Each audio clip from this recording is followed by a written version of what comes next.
তো হ্যালো বন্ধুরা, good news কেননা আজ আমাদের এই বাগাপাড়া পূর্ব অঞ্চলে আবার ক্রিকেট টুর্নামেন্ট চলে আসলো 10 নম্বর সিজন। তো 15 ডিসেম্বর ওপেনিং ম্যাচ হব বাগাপাড়া আবুল কালাম আজাদ জুনিয়র প্লেগ্রাউন্ডত।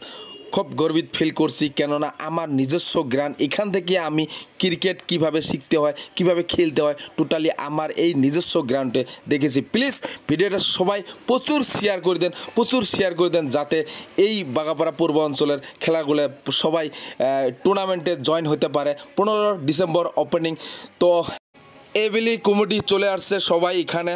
তো আমাদের এই টুর্নামেন্টের অভিজ্ঞতার অ্যাডভাইজার স্যার রবিক মণ্ডল স্যার, তারপর এই খেলার পরিচালনা কিভাবে হবে চলুন শুনতেছি।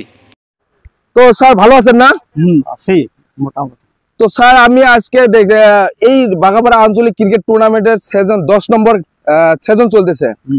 তো এই খেলাটা কিভাবে মানে পরিচালিত হব? অভিজ্ঞতা আছে আমার এই অঞ্চলের রাইজের বহুত অভিজ্ঞতা আছে, কারণ এর আগে আমরা 9টা সিজন আমরা দেখছি। এখানে স্বতঃস্ফূর্তভাবে মানুষ দেখছে, খেলাটা দর্শন করছে। প্রথম অবস্থায় কিন্তু দর্শক সেরকম ছিল না। আস্তে আস্তে মানুষ যখন খেলাগুলা মানে বুঝতে পারলো, তখন কিন্তু আস্তে আস্তে এখন পর্যন্ত কোনো জায়গায় মানে বাকি থাকাটা জায়গা আমরা দিতে পারি না, এই অবস্থা একটা আসছে। তো ফার্স্ট প্রাইজ কত টাকা আছে? First prize 1 lakh. Second prize কত আছে? Second prize 60,000। তো কথা শোনা মতো ম্যান অফ দ্য সিরিজও আছে। ম্যান অফ দ্য সিরিজ কত টাকা? 10,000 টাকা। মাশাআল্লাহ, দেখেন যে ভালো প্লেয়ার হবে তার জন্য মাত্র 10,000 টাকা আছে। এই টুর্নামেন্টটা কি জিবি হিসেবে দিবেন না প্লেয়ার অল সেট হায়ারিং দিবেন না বাইরে থেকে প্লেয়ার আনতে পারবেন? টোটাল খেলাটা জিপি হিসেবে হবে, হায়ারিং করব 4 জন। তারা কোথায় থেকে আনবো? হায়ারিং 4 জন আনতে পারবো, কিন্তু মেঘালয়ের জন্য তার জিপি নাই। ওরা সমস্ত মেঘালয়ের প্লেয়ার আনতে পারবো, এইটাই আর। জয়েনিং ফিস কত টাকা? জয়েনিং ফিস 6,000 টাকা। রাইজের সহযোগিতা পাইছেন না? রাইজের সহযোগিতা 100 বার। রাইজের অনুরোধেই আমরা খেলাটা আরম্ভ করছি। প্রত্যেক রাইজে বলছে আপনারা খেলা দেন, এই 2 বছর 3 বছর খেলাটা হলো না কেন? গতিকে আপনারা তাড়াতাড়ি একটা খেলার ব্যবস্থা করেন, আমরা খেলা দেখবো। কারণ আমাদের ছেলেরা মিছামিছি তারা সময় নষ্ট করে, রাস্তাঘাটে মোবাইল দেখে। তাদেরকে রক্ষা করুন, খেলায় যুক্ত থাকলে খেলা দর্শন করব।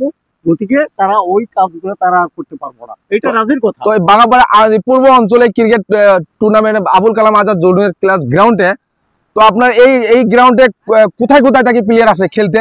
বহু জায়গা, আসাম তো আছেই, আমাদের ডিস্ট্রিক্টের বহুত গ্রাম থেকে আসে এবং মেঘালয় থেকে আসে, কিন্তু বাহিরে প্লেয়ার আসে, এরা হায়ারিং হিসেবে আসে। আচ্ছা। যেমন বিহার, ইউপি, দিল্লি, এই সকল প্লেয়ারগুলা তারা হায়ারিং আসে।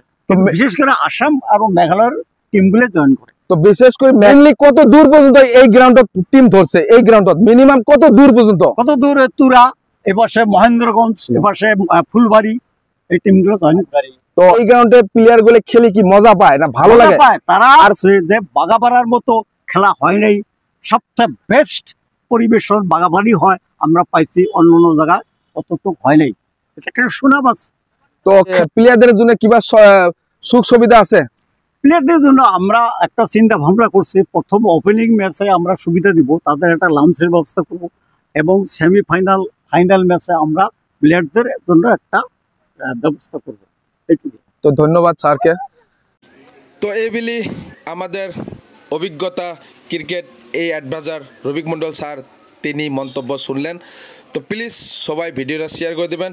আর বিশেষ করে স্ক্রিনে টুর্নামেন্টের কন্ট্যাক্ট নম্বর থাকবো, অ্যাডভাইজার থাকবো, প্রেসিডেন্ট থাকবো, সেক্রেটারি থাকবো, অ্যাসিস্ট্যান্ট সেক্রেটারি থাকবো, টোটালি তাদের নম্বর থাকবো। আপনারা প্লিজ জয়েন করার জন্য কন্ট্যাক্ট করার চেষ্টা করবেন। আর বিশেষ করে এই পেজটা সবাই ফলো করে দেবেন যাতে আমি আপনাদের এই টুর্নামেন্টের ফুল A to Z ডিটেলস দিতে পারি। শেয়ার করে দেন প্লিজ।